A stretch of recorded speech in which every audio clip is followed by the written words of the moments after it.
धेरै क्रिस्चियनहरूको पनि विचार छ, सङ्कीर्ण विचारका क्रिस्चियनहरूले भन्ने गर्छन् वैदिक दर्शन वैदिक वेदहरू पढ्नु हुँदैन क्रिस्चियनले। अनि यो अनेकौँ किसिमका त्यो अपभ्रंश शब्दहरू प्रयोग गर्छन्।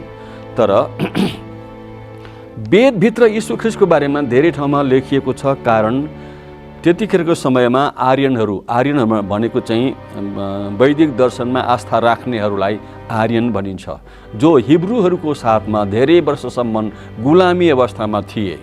इतिहासले आर्यन इतिहासले पनि यो कुरो भन्दछ।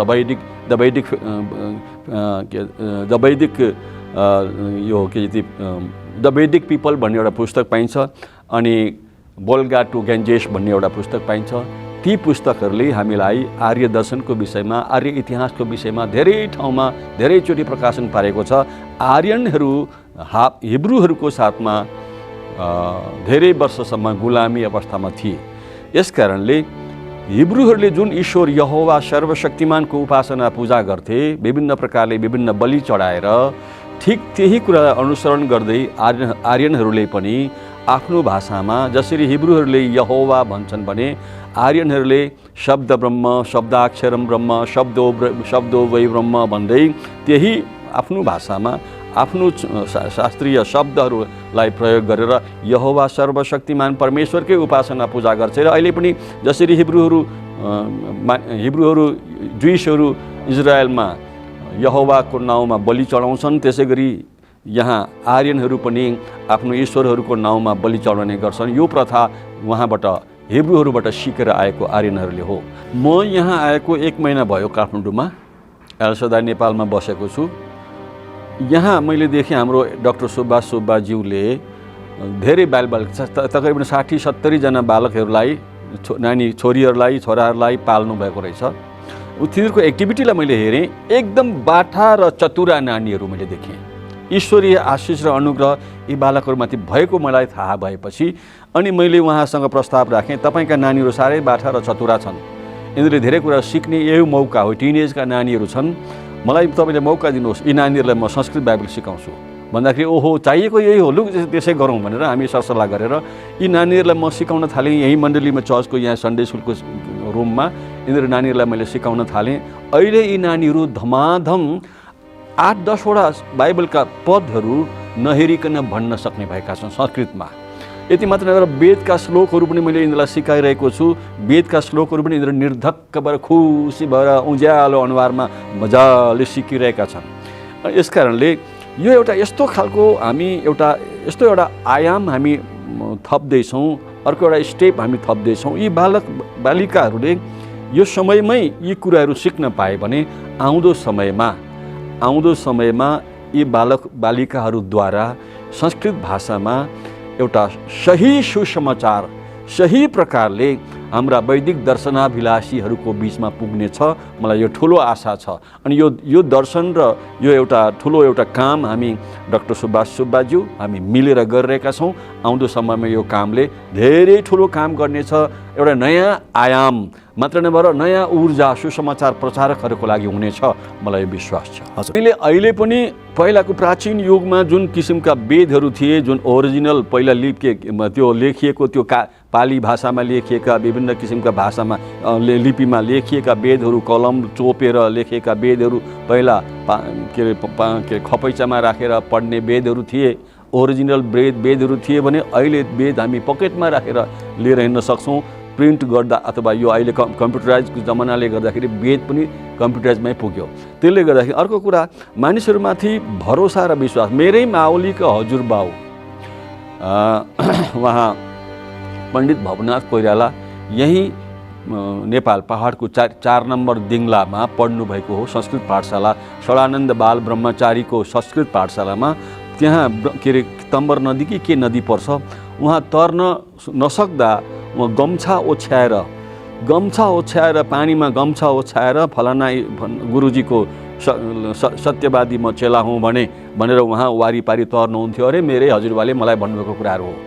अनि उहाँ जब परदेश जाँदाखेरि बाटोमा वेदको मन्त्र जपेर आगो निकाल्नुहुन्थ्यो। बाहुनहरूलाई लु खाना दिनुपर्छ, सबै कुरा ल्याएर दिने, के अरे त्यो पाहुना बस्दाखेरि तर बाहुनहरूलाई आगो दिनु पर्दैन किनभने उनीहरूले आफै आगो निकालिहाल्छन् भनेर उनीहरूले आगो चाहिँ दिँदैन थिए अरे। र त्यतिखेर बाहुनले वेदको मन्त्र पढेर आगो निकालेर खाना बनाएर आफू खान्थे। त्यो जमाना त्यतिखेरको समयमा थियो भने आज त्यस्तो कोही छ यस्तो मान्छे? यी वैदिक सनातन धर्मावलम्बीहरू ठुलो डरलाग्दो प्रपञ्च बनाएर महासभा आयोजन गर्छन् र पैसा तान्ने उपाय मात्रै गर्छन्।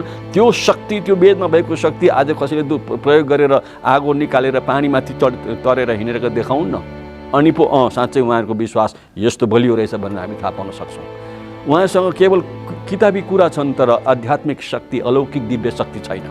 हजुर, यो अभाव छ यहाँ। हजुर, येशू ख्रीष्ट आफैले भन्नुभएको छ म संसारको ज्योति हुँ भनेर। अनि यहाँ वेदभित्र चाहिँ येशू ख्रीष्टको बारेमा प्रत्यक्ष रूपमा धेरै ठाउँमा उल्लेख भएको कारणले मैले यो विषयलाई पनि राखेँ वेदान्तको प्रकाश भनेर।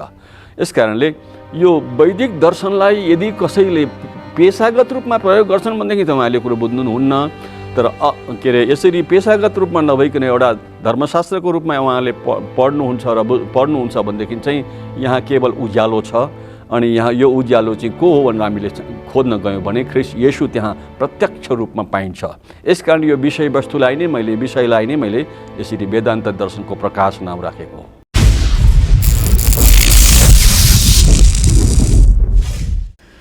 जेएमसी दर्शकवृन्द, तपाईँलाई फेरि पनि चर्च टिममा स्वागत छ। आज फेरि तपाईँहरूकोमा आज धेरै महिना बाद फेरि पनि तपाईँहरूले रुचाउनु भएको एकदमै विशेष ज्ञान वर्धन भएको व्यक्ति तपाईँकोमा आज फेरि पनि उपस्थित हुनुहुन्छ। उहाँ हुनुहुन्छ पण्डित माधव उपाध्यायज्यू, जसलाई चाहिँ विभिन्न समाजका मानिसहरूले हालेलुया पण्डित भनेर बोलाउँछन् भनेर एउटा गवाई भएको भिडियो पनि हामीले हालेका थियौँ। र तपाईँहरूमध्ये धेरैजनाले हेरेर आज त्यो भिडियोको भ्यू चाहिँ 71,000 पुगिसकेका छ। हजुरहरू सबैलाई हामी धन्यवाद दिन चाहन्छौँ। र फेरि पनि आज केही एउटा अपडेट गर्न चाहन्छौँ जानकारीहरू। गुरुबाले चाहिँ उहाँले वेदान्तलाई निहाल्दा ख्रीष्ट येशूको दर्शन नामक पुस्तक उहाँले निकालिसक्नु भइसकेका छ, जुन पुस्तकको प्रतीक्षा धेरैजनाले गरिसक्नु भइसकेको थियो। र उहाँले यसमा आफ्नो गवाईको साथसाथै विभिन्न तर्कहरू पनि उहाँले राख्नु भएको छ। ख्रीष्ट येशूलाई विभिन्न धर्मग्रन्थ पनि देख्न सकिन्छ, पाउन सकिन्छ भनेर यस सम्बन्धी हामी विस्तृत रूपमा जान्न प्रयास गर्नेछौँ। सुरुदेखि अन्त्यसम्म हेरेर तपाईँहरूले हामीलाई साथ दिनुहोला। हजुरलाई स्वागत छ सर। धन्यवाद। चर्च टिभीको माध्यमबाट मैले यो मौका पाएको छु। श्रोतागण सबैलाई मुरी धन्यवाद। हजुर, एकदम खुसी लाग्यो तपाईँको यो वेदान्तलाई निहाल्दा ख्रीष्ट येशूको दर्शन पुस्तक तपाईँले यो तेस्रो संस्करण हो। अनि त्यसपछि एकदम सफलता यस्तो चुमिसकेको छ र धेरै दर्शकहरूले धेरै अगाडिदेखि हजुरहरूको नाउँ लिएर मलाई कन्ट्याक्ट गर्दै थिए कि यो पुस्तक कहिले आउँछ भन्दै थिए। र यो पुस्तक बजारमा छ कि छैन भनेर पनि उहाँले चाहिँ धेरैचोटि मलाई चाहिँ जानकारी मागेका थिए। र आज खुसी लागेको छ कि तपाईँको यो पुस्तक आएको छ भनेर देखाउन पाउँदा। यो पुस्तकको बारेमा अलिकति हामीलाई बताउनु न हजुरले। यो पुस्तक वेदान्तलाई निहाल्दा ख्रीष्ट येशूको दर्शन भन्ने पुस्तक मैले 99 नोभेम्बर महिनामा मैले प्रकाशन गरेको सिलगढीबाट। त्यतिखेर सानो आकारमा थोरै विषयवस्तु थियो, मैले सङ्कलन गर्दै थिएँ त्यतिखेर। तर अहिले हामीसित पूर्ण प्रकारले मेरो पूर्ण सङ्कलनमा ठुलो आकारमा 96 पेजको तकरिबन 200 पेजको पुस्तक आइसकेको छ। त्यही पुस्तक फेरि यो चौथो खण्ड हो। यो पुस्तकको साथसाथै यही पुस्तकमा चाहिँ बङ्गलामा पनि छापियो, इङ्ग्लिसमा पनि छ, रेभलेसन अफ वैदिक फिलोसोफी इन जिजस क्राइस्ट भन्ने। हजुरले लेख्नु भएको यो पुस्तक। अनि यही पुस्तक चाहिँ मैले नभएर कोही आएर मसित परमिसन मागेर उहाँहरूले प्रकाशन गर्नुभयो। आसाममा आसामिस भाषामा, बोडोहरूले पनि बोडो भाषामा, तकरिबन पुस्तकले 5वटा भाषामा प्रकाशन भइसकेको छ।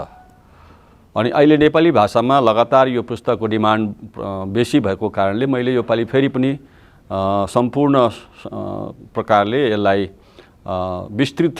विस्तृत जानकारी सङ्कलन गरेर मैले यो फेरि पनि यो प्रकाशन गरेको छु। भर्खरै नयाँ गरी प्रकाशनमा आएको छ बजारमा। हजुर, एउटा खुसीको कुरा के लाग्यो भन्दाखेरि चाहिँ तपाईँले पहिला जब यो पुस्तकलाई तपाईँले प्रकाशनमा ल्याउनु भएको थियो त्यति बेला सायद तपाईँको पुस्तक चाहिँ प्राय गरी भारतमै यसको चाहिँ वितरण हुने गर्दथ्यो सायद। यो चाहिँ पहिलोचोटि होला जुन पुस्तक चाहिँ नेपालमै चाहिँ वितरण भइरहेको छ र बजारीकरण पनि भइरहेको छ। अलिकति हजुरको यो बजारीकरण स्ट्राटेजी जुन भइरहेको छ यसद्वारा त हजुर एकदमै तपाईँ चाहिँ नेपालका दिग्गज ठानिएका ज्ञान बुद्धिले भरपुर भएका पण्डित पुजारी जो हिन्दू पनि हुनसक्छन् र बुद्धिस्ट पनि हुनसक्छन् त्यस्ता माझ तपाईँ चाहिँ येशू ख्रीष्टको सन्देश लान चाहनुहुन्छ। त्यो वितरक को हो, कता पाइन्छ यो पुस्तक र यसको बजारीकरण कसरी भइरहेको छ यसबारे अलिक बताउनु न हामीलाई। धन्यवाद। तपाईँले यो एकदमै राम्रो विषय, यस पुस्तक सम्बन्धी मलाई के भनौँ यसलाई, यो जब सानो पुस्तक पहिलोचोटि मैले प्रकाशन गरेँ 5000 प्रिन्ट गरेँ त्यतिखेर तुरुन्तै 2 महिनाभित्रमा पुस्तक सकियो र पछि धेरै किसिमका चर्चामा आयो। धेरैले न्युजपेपरबाट, इन्डिया टुडेबाट पनि यस पुस्तक सम्बन्धी मलाई कसैले ओपन लेटर लेखे, कसैले बधाई पनि दिए अनि यो पुस्तक धेरै चर्चामा आयो र धेरैले यो पुस्तक पढेर धेरै मानिसहरूले ख्रीष्ट येशूलाई आफ्नो व्यक्तिगत उद्धारकर्ताको रूपमा चिन्ने मौका पनि पाएका हुन्। तर यो पुस्तक पछाडि गएर बजारीकरणमा चाहिँ भन्नु छ भनेदेखि चाहिँ डुप्लिकेट धेरै छापियो। यही काठमाडौँमा धेरै मानिस पुस्तक प्रशस्त गरी तर धेरै माने निम्न क्वालिटीमा सस्तो गरी प्रशस्त गरी चारैतिर बजारमा आयो। यो कसले गर्यो यस विषयमा मैले इन्क्वायरी गर्दै अहिले मलाई प्रश्न थाहा भयो को मान्छे कहाँबाट यो पुस्तक उनीहरूले डुप्लिकेट छापेर चलाउँदैछन् भन्ने कुरा मैले मान्छे चिने, थाहा पाएँ। तर परमेश्वरका जनलाई मैले उहाँहरूको अपमान गर्न चाहिनँ। तर आवश्यक पऱ्यो भने अझै पनि उहाँले काम गर्नुभयो भने गर्नुपर्ने पनि हुन्छ होला, किनभने मेरो कपिराइट उहाँहरूले ममाथि मेरो मानहानि पनि गर्नुभएको छ। मेरो कपिराइटलाई पनि उहाँले गलत दुरुपयोग गर्नुभयो। तथापि मेरो काम जो थियो परमेश्वरले मलाई दिनुभएको वरदान हो यो, अनि यो काम मैले गरि नै रहेँ। यसलाई मैले बारम्बार प्रिन्ट गरिरहेँ। अहिले यहाँ बजारमा आएको छ। यो चाहिँ केवल मैले अहिले चाहिँ एकता बुक हाउस यहाँ थापाथली काठमाडौँमा मैले बिक्री गर्नको लागि उहाँलाई दिएको छु। अनि इन्डियामा पनि सिलगढीमा पनि एकता बुक हाउसमा नै यो पुस्तक पाइन्छ, किनभने अन्यत्र मैले दिन सकिनँ। विश्वासयोग्य पुस्तकालयका मानिसहरू, जिम्मेवारी लिएर बसेका मान्छेहरूलाई मैले पाइनँ। उहाँहरूले आफ्नो खुसीले जताततै प्रिन्ट गर्दै यो पुस्तक बजारमा ल्याउनु भएको कुरा मैले थाहा पाएँ। यसकारणले अहिले काठमाडौँमा प्रशस्त गरी थापाथलीमा पाइन्छ र मसित पनि व्यक्तिगत रूपमा यो पुस्तक छ। हजुर, यो पुस्तक चाहिँ एउटा परिमार्जित संस्करण पनि भनेर हजुरले अघि भन्दै हुनुहुन्थ्यो। के कुरा हजुरले परिमार्जन गर्नु पर्यो अथवा हजुरले चाहिँ यसमा जोड्नु पर्यो, घटाउनु पर्यो, केही त्यस्तो हजुरमा चाहिँ केही प्रकारको मानिसहरूले गुनासो गरेका थिए कि अथवा केही कुरा अझै अपडेट गर्नुपर्ने भन्ने जस्तो हजुरलाई लाग्यो कि, किनभने त्यो अपडेटेड भर्जनमा छ, यसको बारे अलिक बताउनु न हामीलाई। यसलाई परिमार्जित भन्ने कुरा चाहिँ यसलाई शब्द भण्डारमा अलिकति यसलाई अझै राम्रा शब्दहरू हालेर अनि कतिचोटि प्रुफ रिडिङमा मिस्टेक मैले आफैले थाहा पाएँ र त्यसलाई पनि मैले सुधार्दै यसलाई कसैले कम्प्लेन गर्न त सकेका छैन आजसम्म। कुनै हाम्रो क्रिस्चियन जगतमा मात्र नभएर इसाईहरूको माझमा पनि आजसम्म यो गलत हो भनेर कसैले दाबी गर्न सकेका छैनन् र गर्नेवाला पनि छैनन्। यो म पक्का निश्चयतामा छु। र कुरो रह्यो के भनेदेखि चाहिँ यसलाई परिमार्जित गर्ने कुरामा चाहिँ शब्द संशोधन गर्नुपर्ने र करेक्सन गर्नुपर्ने भएको कारणले अनि केही कुराहरू अधुरो मैले पहिला प्रिन्ट गरेको पुस्तकमा अधुरो भएको कारणले यहाँ एड्रेस पनि पहिलाको एड्रेस नागाल्यान्डमा थियो भने अहिलेको एड्रेस म जहाँ छु आफ्नो एड्रेसमा छ यो। अनि यसको साथसाथै यसलाई मैले अब यो चाहिँ केवल यहाँ इन्डियामा मात्र सीमित राख्ने होइन, समस्त नेपाली जगतमा पुगोस् भन्ने उद्देश्यले मैले काठमाडौँमा पनि लिएर राखेको छु र काठमाडौँ थापाथलीमा पनि पाइन्छ। र सबैमाथि चाहिँ मैले भर पर्न सकिनँ, सबै पुस्तकालयहरूमा दिन नसकेको कारणले, विश्वास नलागेको कारणले केवल एकता बुक हाउस काठमाडौँ र सिलगढीमा मात्रै यो पुस्तक मैले उहाँहरूलाई बिक्री वितरण गर्नको लागि मैले अनुमति दिएर अहिले बजारमा आएको छ। हजुर, एकदमै यो कुरा चाहिँ एकदमै हजुरले एकदमै स्पष्ट साथ राख्नुभयो र तपाईँले जुन व्यक्तिहरूले चाहिँ हजुरको पर्मिसन बिना नै, अनुमति बिना नै तपाईँको नाउँलाई मानहानि गर्ने किसिमले चाहिँ उहाँहरूले चाहिँ पुस्तकहरू छाप्नु भएको थियो, उहाँलाई तपाईँले चाहिँ यहाँ सार्वजनिक गर्न चाहनु भने त्यसको लागि पनि हामी एकदमै आभारी छौँ। अब हामी विषयमा छिरौँ। जस्तो तपाईँले भन्दै हुनुहुन्छ कि वेदान्तलाई निहाल्दा ख्रीष्ट येशूको दर्शन, यसको अर्थ हो कि वेद भन्ने पुस्तक जसलाई चाहिँ हिन्दूहरूले ठुलो एउटा ज्ञानको भण्डारको रूपमा लिन्छन्, त्यसमा पनि ख्रीष्ट येशूको बारेमा पाउन सकिन्छ भन्ने हजुरको एउटा चाहिँ सोच विचार हो र दर्शन पनि हो र तपाईँले यो कुरालाई चाहिँ यो पुस्तकमा समेट्न चाहनु भएको छ। कस्तो कस्तो कुराहरू हजुरले समेट्न सक्नुभयो वेदबाट अथवा बाइबलसँग तुलनात्मक रूपले त्यो अलिक बताउनु नि यो पुस्तकमा भएको कुरालाई। यो एकदमै राम्रो विषय, किनभने मैले केवल बाइबललाई मात्रै पढेर ख्रिस्ट यीशुलाई विश्वास गरेको होइन। म बाइबलको विरुद्धमा थिएँ, क्रिस्चियनको विरुद्धमा थिएँ। धेरै क्रिस्चियनलाई मैले रिकन्भर्ट हिन्दू पनि बनाएको हुँ। यस कारणले म बाइबलको सरासर विरोध गर्थेँ, नजानेरै विरोध गर्थेँ, कोही बेला जानेर पनि विरोध गर्थेँ। तर वेदभित्र ख्रिस्ट यीशुको बारेमा धेरै ठाउँमा लेखिएको कारणले मैले प्रचार गर्दा पनि म प्रचारमा भन्ने गर्छु, वेदले चिनाएको येशूको बारेमा म तपाईँलाई भन्दैछु भनेर। यस कारणले वेदले चिनाएको येशूको बारेमा म प्रचार गर्छु, किनभने वेदमा प्रभु येशू ख्रिस्टको बारेमा प्रशस्तै धेरै ठाउँमा प्रत्यक्ष रूपमा अप्रत्यक्ष रूपमा लेखिएको छ। यस कारणले यो पुस्तक बाइबल आधारित भन्दा पनि अझ बढी चाहिँ वैदिक ग्रन्थ आधारित एउटा परमेश्वरको दिव्य वचन हो यो, जसले पढेर येशू मेरा उद्धारकर्ता हुनुहुन्छ भनेर जान्न पाउँछन्। हजुर, यो एकदमै तपाईँले मैले हेर्दैछु कन्टेन्टहरू पनि विषय सूचीमा हेर्दैछु, अनि यहाँ अलिकति तपाईँले चाहिँ वेदान्तको प्रकाश भनेर अलिकति उल्लेख गर्नुभएको छ। यो चाहिँ विषय सूची नम्बर 4 मा पर्ने रहेछ। यो वेदान्तको प्रकाशले चाहिँ के देखाउन प्रयास गरेको अथवा के को प्रकाश, यसको बताउनु न हामीलाई। वेदान्त दर्शनभित्र एउटा यस्तो प्रकाशन छ, यदि हामी यसलाई चाहिँ आफ्नो धर्मको रूपमा यसलाई लिन्छौँ भनेदेखि चाहिँ केही पनि पाइँदैन। यहाँ अँध्यारो मात्रै छ, अँध्यारो कुवामा पानी के अरे ढुङ्गा हान्नु बराबर छ। ठिक छ, तर यदि यो वेदान्त दर्शनलाई असम्प्रदायिक ढङ्गले धर्मको आँखाले होइन, एउटा सम्पूर्ण प्रकारले एउटा ज्ञानको आँखाले ज्ञान चक्षुले हामी यसलाई यदि हामी हेर्छौँ भनेदेखि चाहिँ यहाँ एउटा यस्तो उज्यालो छ जो अँध्यारोमा जिउनेहरूले जति पढ्छन् त्यहाँ उज्यालो पाउँछन्। यो उज्यालो चाहिँ परमेश्वरको वचन बाइबलमा पनि हामी पाउँदछौँ। येशू ख्रिस्ट आफैले भन्नुभएको छ म संसारको ज्योति हुँ भनेर। अनि यहाँ वेदभित्र चाहिँ येशू ख्रिस्टको बारेमा प्रत्यक्ष रूपमा धेरै ठाउँमा उल्लेख भएको कारणले मैले यो विषयलाई पनि राखेँ वेदान्तको प्रकाश भनेर। यस कारणले यो वैदिक दर्शनलाई यदि कसैले पेशागत रूपमा प्रयोग गर्छन् भनेदेखि तपाईँहरूले कुरो बुझ्नुहुन्न।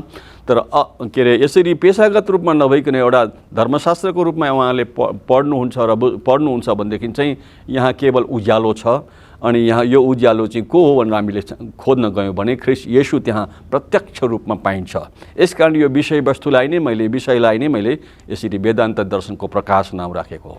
हजुर, यहाँ तपाईँले अलिकति यो के छ भने आर्यहरूको वंश र परम्परा, यो च्याप्टर नम्बर 13 मा हजुरले उल्लेख गर्नुभएको छ। यो एकदमै रोचक पनि हुनसक्छ। कतिजना इसाईलाई यसबारे थाहा नहुन सक्छ र गैर इसाई जस्ता नेपालका जसले आफूलाई आर्यहरू सम्झिन्छन् उनीहरूलाई थाहा नहुन सक्छ। यो लिङ्क जुन तपाईँले गर्न प्रयास गर्नुभएको छ एउटा बाइबल अथवा वेदको व्यक्तिहरूलाई, र यसलाई हजुरले चाहिँ आर्यहरूको वंश भन्नुभएको छ, उहाँहरूको लिङ्क के छ? यहुदीहरूसँग उहाँहरूको लिङ्क के छ? बाइबलसँग उहाँहरूको लिङ्क के छ? र वेदको लिङ्क कसरी बाइबलसँग छ? यो आर्यहरूको घटनाबाट र वंशबाट यो अलिक स्पष्ट पार्न खास विषय हो, एकदमै रोचक विषय हो। यही कुरा नै मानिसको बिचमा म प्रकाशन गर्न चाहन्छु। धेरै क्रिस्चियनहरूको पनि विचार छ, सङ्कीर्ण विचारका क्रिस्चियनहरूले भन्ने गर्छन् वैदिक दर्शन वैदिक वेदहरू पढ्नु हुँदैन क्रिस्चियनले। अनि यो अनेकौँ किसिमका त्यो अपभ्रंश शब्दहरू प्रयोग गर्छन्। तर वेदभित्र यीशु ख्रिस्टको बारेमा धेरै ठाउँमा लेखिएको छ। कारण त्यतिखेरको समयमा आर्यन भनेको चाहिँ वैदिक दर्शनमा आस्था राख्नेहरूलाई आर्यन भनिन्छ, जो हिब्रूहरूको साथमा धेरै वर्षसम्म गुलामी अवस्थामा थिए। इतिहासले आर्यन इतिहासले पनि यो कुरो भन्दछ। द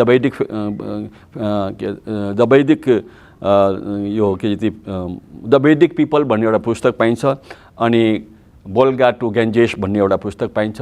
ती पुस्तकहरूले हामीलाई आर्य दर्शनको विषयमा, आर्य इतिहासको विषयमा धेरै ठाउँमा धेरैचोटि प्रकाशन पारेको छ। आर्यनहरू हिब्रूहरूको साथमा धेरै वर्षसम्म गुलामी अवस्थामा थिए। यस कारणले हिब्रूहरूले जुन ईश्वर यहोवा सर्वशक्तिमानको उपासना पूजा गर्थे, विभिन्न प्रकारले विभिन्न बलि चढाएर ठिक त्यही कुरालाई अनुसरण गर्दै आर्यनहरूले पनि आफ्नो भाषामा जसरी हिब्रूहरूले यहोवा भन्छन् भने आर्यनहरूले शब्द ब्रह्म, शब्दाक्षरम ब्रह्म, शब्दो वै ब्रह्म भन्दै त्यही आफ्नो भाषामा आफ्नो शास्त्रीय शब्दहरूलाई प्रयोग गरेर यहोवा सर्वशक्तिमान परमेश्वरकै उपासना पूजा गर्छ। र अहिले पनि जसरी हिब्रूहरू जुइसहरू इजरायलमा यहोवाको नाउँमा बलि चढाउँछन्, त्यसै गरी यहाँ आर्यनहरू पनि आफ्नो ईश्वरहरूको नाउँमा बलि चढाउने गर्छन्। यो प्रथा उहाँबाट हिब्रूहरूबाट सिकेर आएको आर्यनहरूले हो। धेरै समयअनुसार चाहिँ नि कतिवटा असुविधा हुँदाखेरि अनि हिब्रूहरूले दासत्वमा धेरै वर्षसम्म राखेको कारणले त्यहाँबाट छुटकारा पाउन चाहँदा कतिचोटि सेन्टेनरी जुब्ली गोल्डन जुब्लीको टाइममा हिब्रूहरूले लु तिमीहरू हामीबाट जान चाहन्छौ भने, छुटकारा पाउन चाहन्छौ भने जान सक्छौ भनेर छोडिदिएका आर्यनहरू चाहिँ सेन्ट्रल एसियामा आएर बसे। यसलाई इन्डास सिभिलाइजेसन पनि भनिन्छ।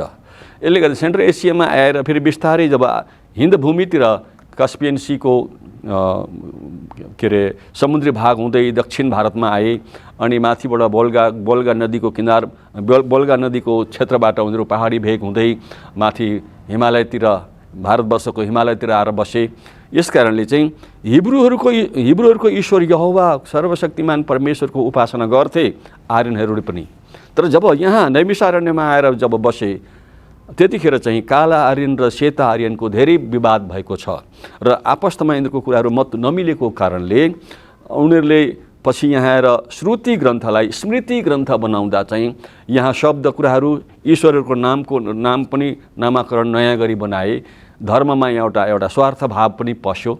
ब्राह्मणवाद यहाँ प्रबल हुन थाल्यो। यस कारणले यहाँ आएर परमात्मा परमेश्वरको नाउँलाई नै उनीहरूले नयाँ गरी नामाकरण गरेका मात्रै हुन्। वास्तवमा पुजेर सिकेर जानेर आएका र बलिदान चढाएर आएका चाहिँ हाम्रा आर्यनहरूले हिब्रूहरूको ईश्वरलाई नै हो र हिब्रूहरूबाट सिकेर आएको कुराहरू हो। हजुर, मैले पनि वेदको केही अंशहरू पढेको थिएँ योभन्दा अघिल्लो वर्ष र मैले कतै पढ्दै गर्दाखेरि येशू ख्रीष्टको चित्रण कतै देखेँ। जस्तो उहाँको नाउँ सिधै नलिए तापनि एउटा यस्तो व्यक्तिको नाउँ होइन आउनेछ, त्यसपछि विभिन्न प्रकारको बलि पनि कसरी हुनेछ भन्ने प्रकारको एक प्रकारको त्यो भनौँ न स्पष्ट रूपमा नभए तापनि एउटा प्रतीकात्मक रूपमा दिएको मैले पाएको छु। अप्रत्यक्ष रूपमा धेरै ठाउँमा उल्लेख गरिएको छ। अप्रत्यक्ष रूपमा धेरैचोटि त्यो चाहिँ उल्लेख भएको छ।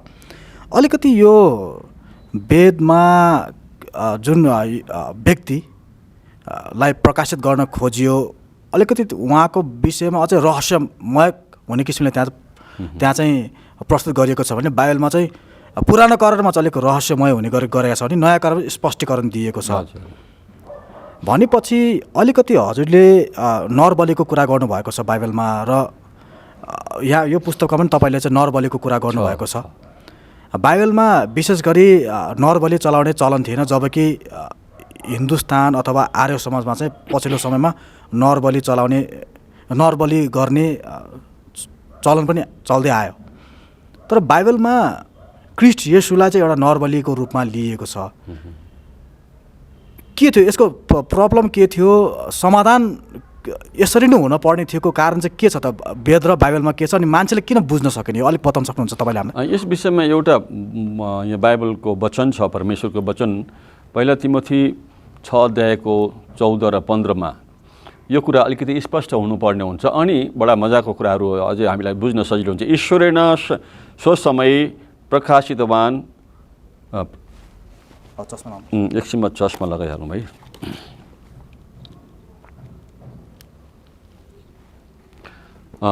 ईश्वरेण स्वसमये प्रकाशितव्यम् अस्माकं प्रभो यीशु ख्रीष्टस्यागमनं यावत् त्वया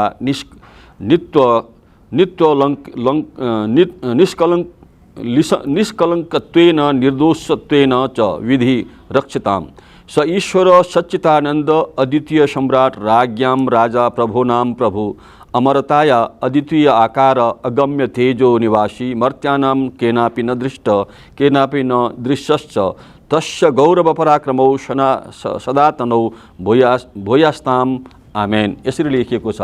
यीशु ख्रीष्ट उहाँ अद्वितीय हुनुहुन्छ अनि उहाँ आदि अनादि हुनुहुन्छ, सच्चिदानन्द स्वरूप हुनुहुन्छ, उहाँ स्वयं परमात्मा हुनुहुन्छ, मानव कल्याणार्थ उहाँले आफ्नो जीवन आहुति स्वरूप यज्ञ स्वरूपा भएर बलिदान हुनुभएको छ। यसकारण हे तिमोथी, तिमीले यो कुरालाई राम्ररी प्रष्ट गरी बुझ भनेर यसरी पावल प्रेरितले तिमोथीलाई यसरी अर्ती दिनुभएको छ भने यीशु ख्रीष्ट चाहिँ सनातन, उहाँ अद्वितीय हुनुहुन्छ।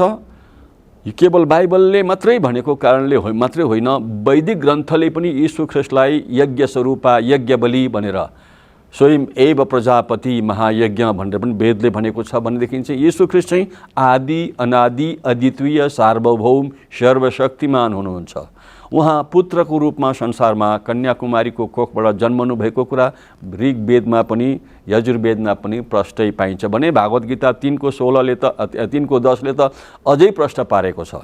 यस कारणले हाम्रो वैदिक सनातन धर्मावलम्बीहरूले यी कुरालाई समयमै बुझिदिनु भएको थियो भने आज हाम्रो यो नेपाल देश पनि यीशु ख्रीष्टको उपासक भएर त्यो सम्पूर्ण प्रकाशले देदीप्यमान भएर उहाँको आराधना गर्ने थिए।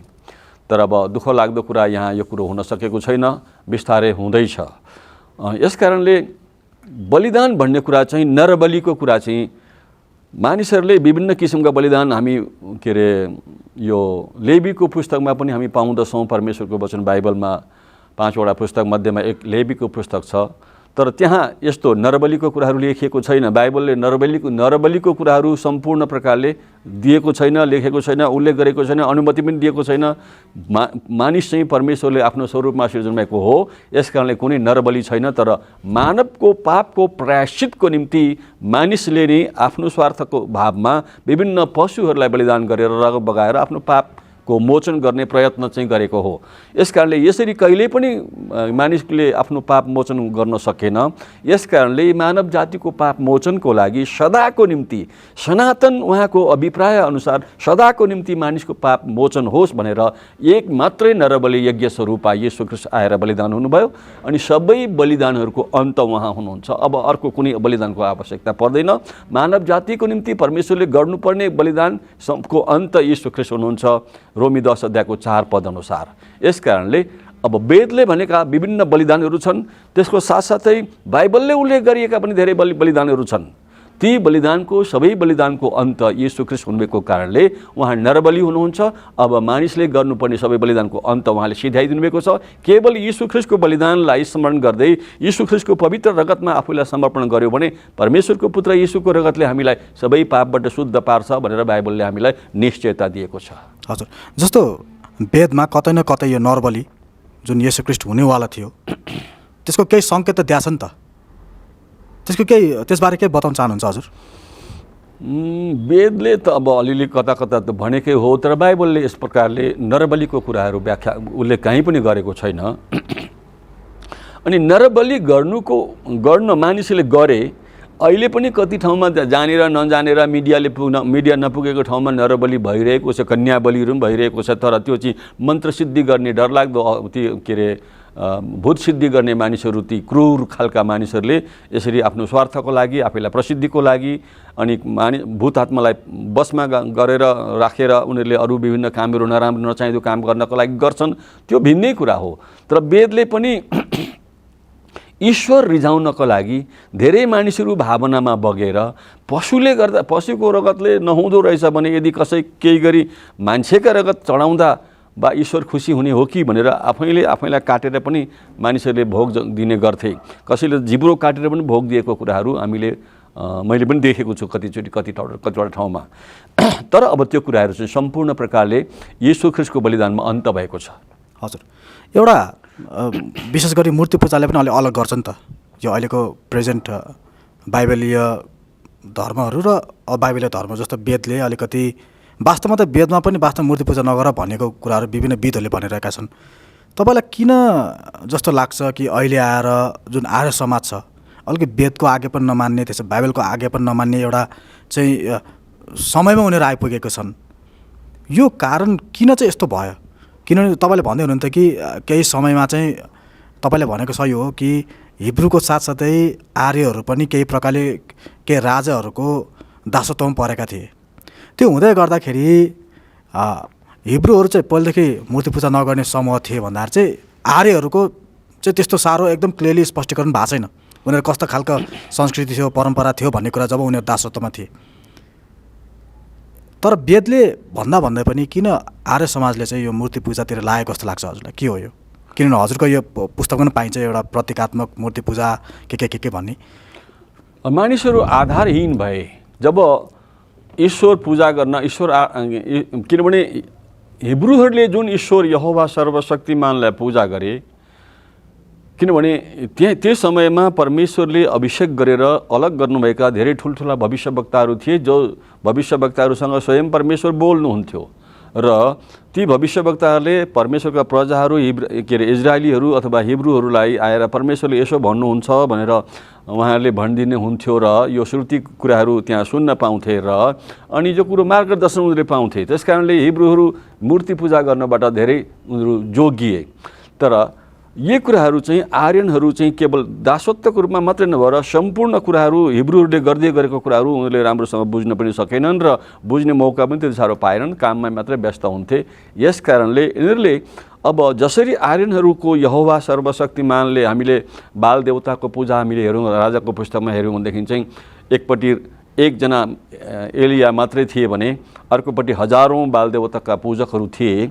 उनीहरूले सर्वशक्तिमान यहोवा परमेश्वरले आगोद्वारा उत्तर दिनको देख्न त पाए नि, तर त्यसै गरी नै मार्गदर्शन गरिदिने सर्वशक्तिमान परमेश्वर यहोवा तिमीहरूलाई यसो भन्नुहुन्छ भनिदिने त्यस्ता अगमवक्ताहरू त्यहाँ पाएनन् आर्यनहरूले। कारण त्यहाँ त्यस समयबाटै स्वार्थी ब्राह्मणवादको चक्रव्यूह सुरु भइसकेको कारणले त्यो सबै कुराहरू उनीहरूले ईश्वरीय वाणी सुन्न पाएनन्।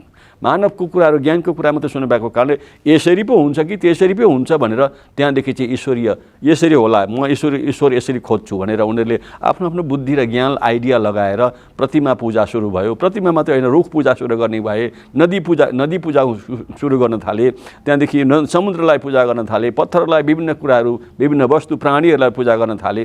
त्यसरी चाहिँ त्यहाँ सही मार्गदर्शक नभइदिएको कारणले आर्यनहरूले चाहिँ विभिन्न चिजहरू वस्तुहरूलाई चाहिँ ईश्वर ठानेर पूजा गरेका हुन्।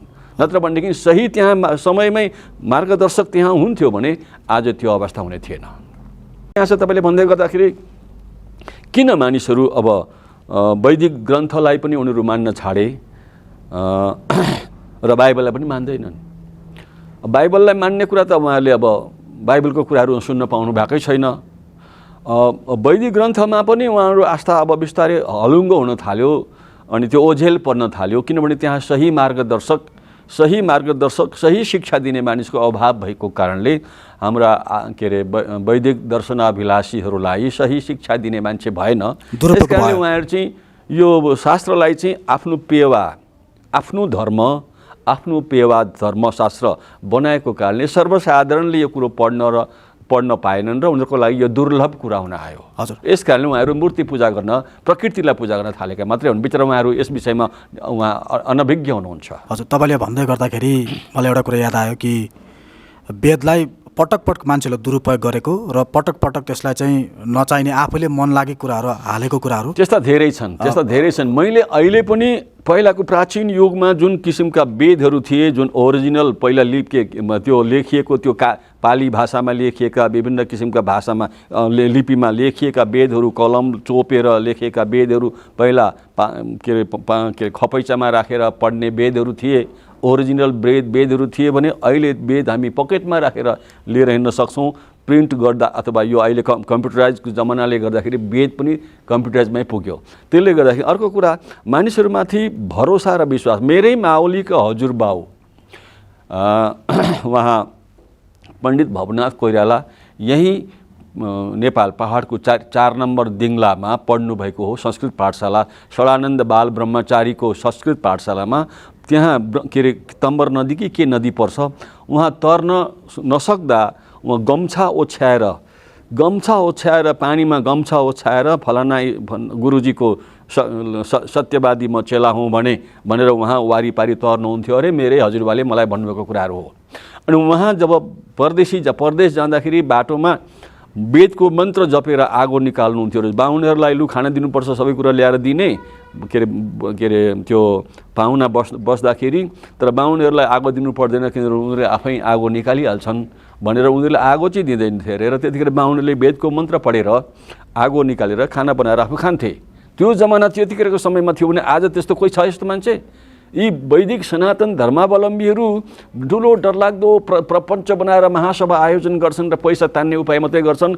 त्यो शक्ति, त्यो वेदमा भएको शक्ति आज कसैले प्रयोग गरेर आगो निकालेर पानीमाथि तरेर हिँडेर देखाउन् न, अनि पो साँच्चै उहाँहरूको विश्वास यस्तो बलियो रहेछ भनेर हामी थाहा पाउन सक्छौँ।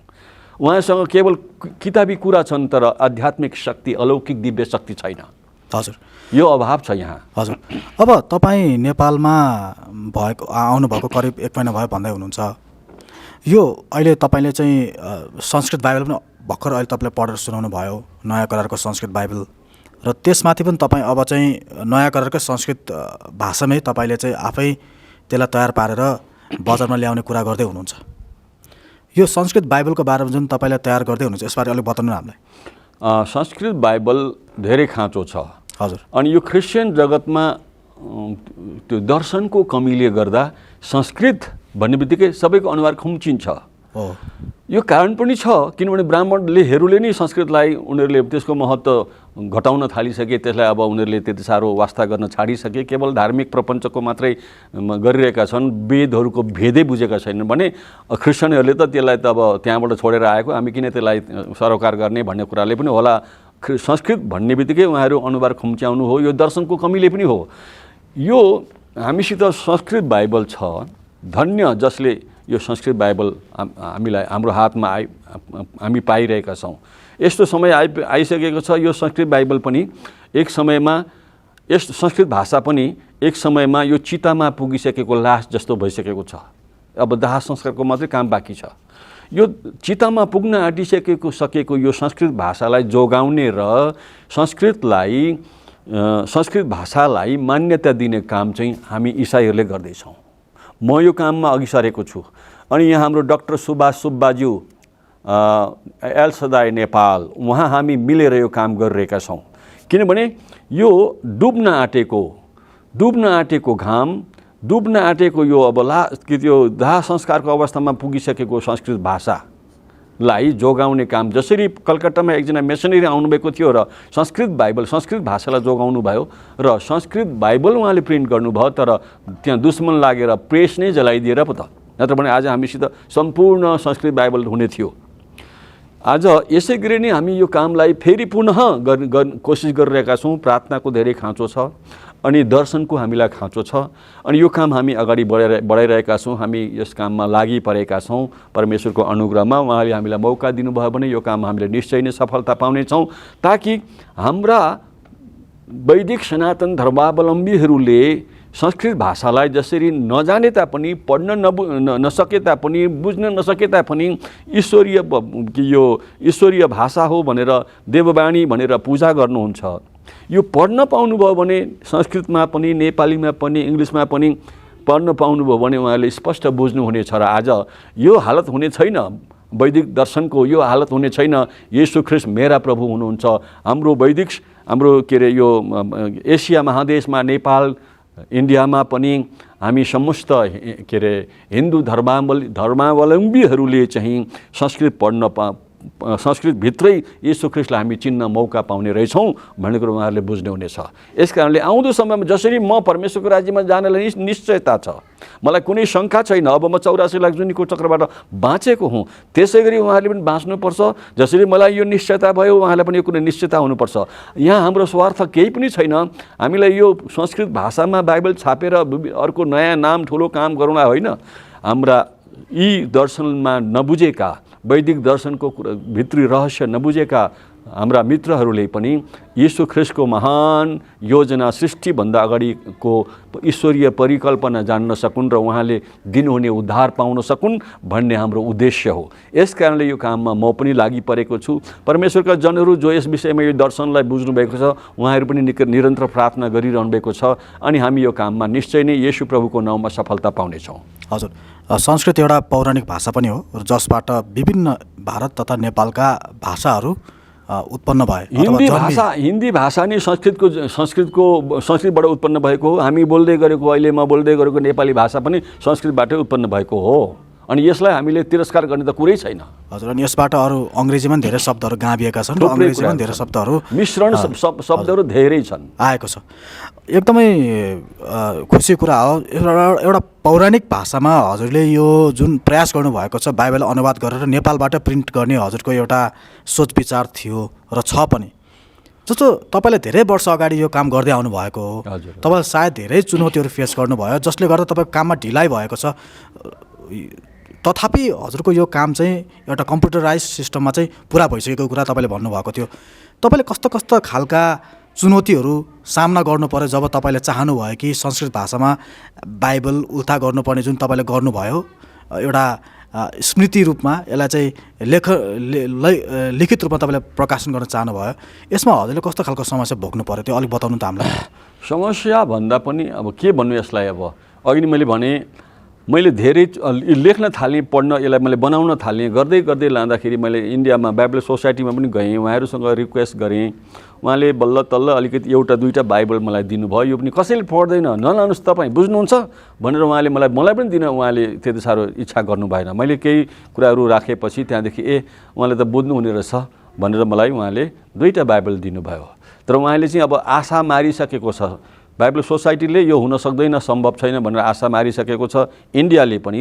र नेपालमा त मैले आएर बाइबल सोसाइटीसँग अनुरोध गरेँ, उहाँहरूले मलाई यो कुरो माने यति हल्का एउटा बालकसँग कुरा गरे जस्तै गर्नुभयो। अनि उहाँले यो कुरो सम्भव छैन, यो हामी हेरौँला, बुझौँला, देखौँला भनेर उहाँले मलाई टार्नुभयो।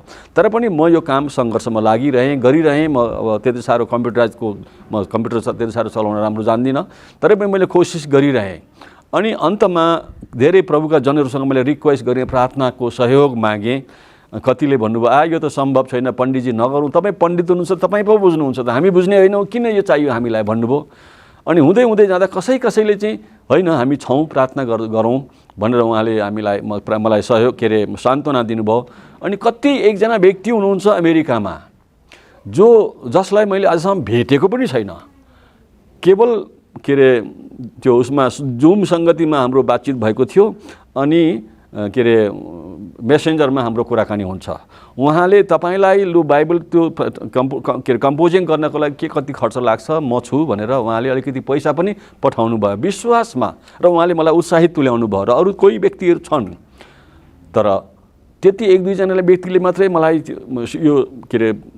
यो काम सफलता हुने कुरा आएन, यसमा धेरै ठुलो बजेट पनि लाग्छ, सहयोग चाहिन्छ, म एक्लै यो काम गर्न सक्दिनँ, लेखिदिने, यसलाई शब्द भण्डार खोलेर शब्दहरू मिलाइदिने मान्छे पनि चाहिन्छ।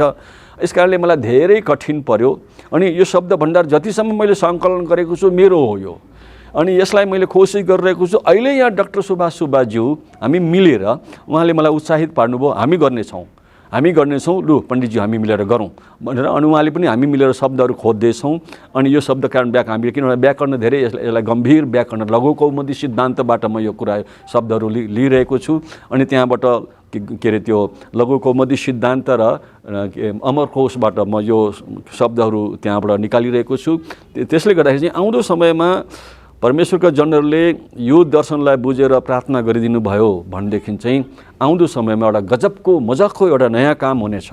र संस्कृत केवल संस्कृतमा मात्र नभएर संस्कृत रोमन संस्कृतमा इङ्ग्लिसमा पनि हुनेछ, इङ्ग्लिस भाषामा हुनेछ, अनि नेपाली भाषामा, चारवटा भाषामा हामी सँगसँगै यो न्यू टेस्टामेन्ट हामी निकाल्नका लागि प्रयत्न गरिरहेका छौँ। अब छिट्टै आउँदो समयमा यो 2023मा यो यूहन्नाको सुसमाचार चाहिँ 4 भाषामा हामी निकाल्नेछौँ। हजुर, यो हुन त नेपालमा हेर्नुभयो भने विशेष गरी वेदका पुस्तकहरूलाई अथवा हिन्दू शास्त्रलाई प्रयोग गरेर संस्कृत सिकाइने चलन चल्दै आएको छ। तपाईँले विभिन्न यस्ता धार्मिक स्थलहरूमा जानुभयो भने अहिले आएर तपाईँले चाहिँ बाइबललाई नै संस्कृतमा उल्था भइसकेको बाइबललाई तपाईँले संस्कृत सिकाउने काम गर्दै हुनुहुन्छ बालबालिकाहरूलाई। यो एउटा एक्सपेरिमेन्ट पनि हुनसक्छ होइन? के तपाईँको अनुभव कस्तो रह्यो? के बालबालिकाले त्यो भाषा टिप्न सके कि सकेनन्? कतिको उनीहरू चाहिँ सिपालु भइसकेका छन्? यो बारे अलिक बताइदिनु, एकदम रोचकको कुरा छ क्या। म यहाँ आएको 1 महिना भयो, काठमाडौँमा एलसदाई नेपालमा बसेको छु। यहाँ मैले देखेँ हाम्रो डाक्टर सुभाष सुब्बाज्यूले धेरै बालबालिका तकरिबन 60-70 जना बालकहरूलाई नानी छोरीहरूलाई छोराहरूलाई पाल्नु भएको रहेछ। तिनीहरूको एक्टिभिटीलाई मैले हेरेँ, एकदम बाठा र चतुरा नानीहरू मैले देखेँ।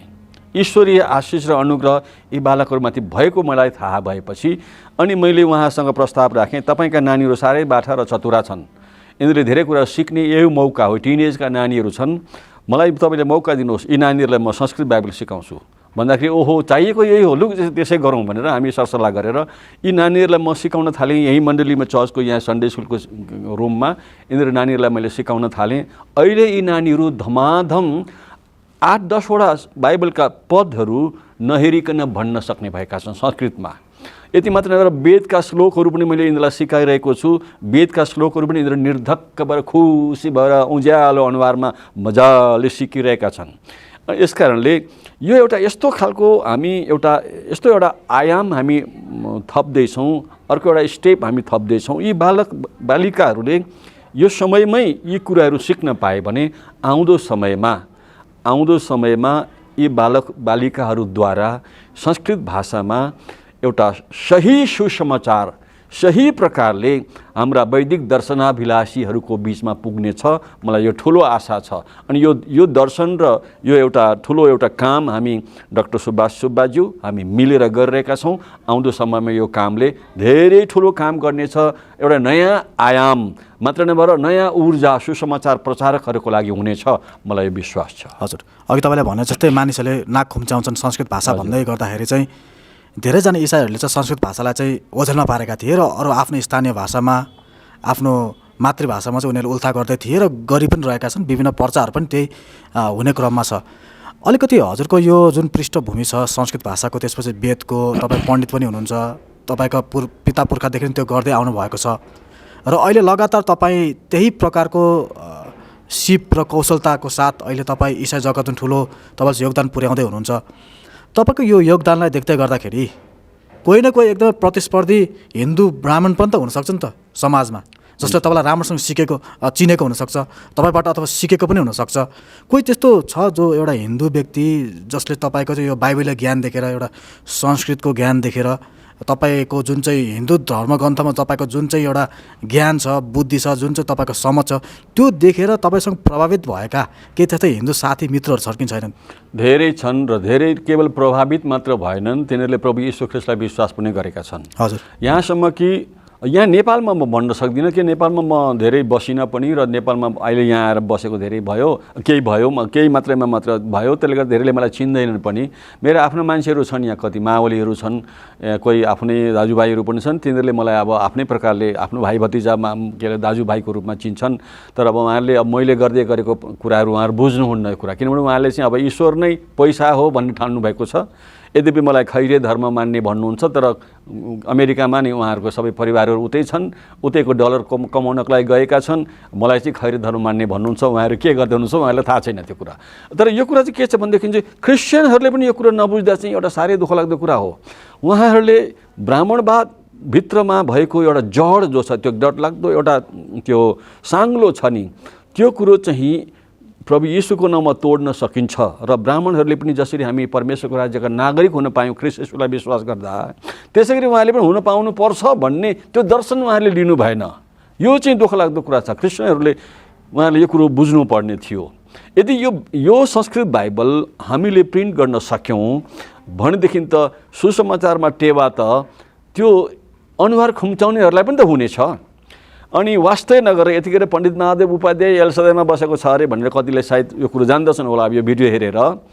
अनि उहाँहरूको लागि पनि मलाई चाहिँ म कहाँ छु त्यो मलाई ठुलो कुरो होइन, म के गर्दैछु यो मेरो लागि ठुलो कुरा हो। आउँदो समयमा सारा क्रिस्चियन जगतमा एउटा सुसमाचारको एउटा नयाँ ऊर्जा हुनेछ यो बाइबल संस्कृत बाइबलको माध्यमबाट, मलाई यो विश्वास छ। अनि निश्चय नै ब्राह्मणवाद हाम्रो ब्राह्मण समाजमा एउटा गतिलो सुसमाचार सहज रूपमा पुग्ने छ, यो कुरो मलाई पक्का विश्वास छ यस बाइबलको माध्यमबाट।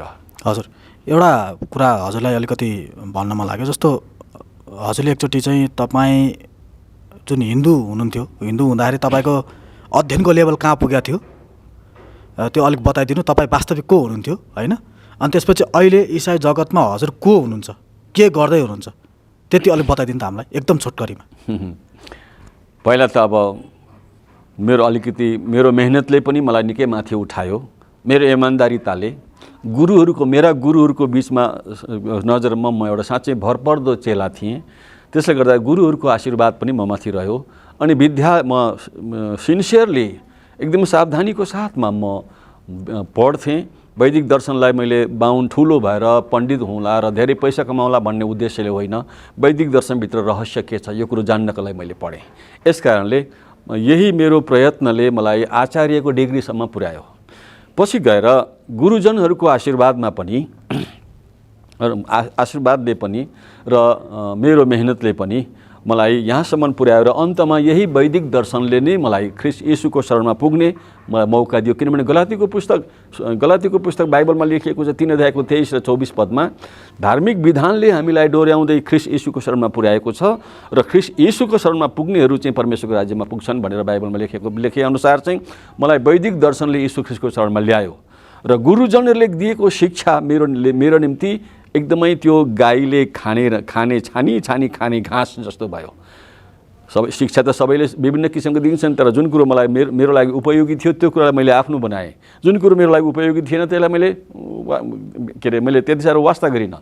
त्यसले गर्दाखेरि चाहिँ मलाई जे कुरो आवश्यकता थियो मृत्युपछिको जीवन, यो मृत्युको पछिको जीवन येशू ख्रीष्टमा रहेछ।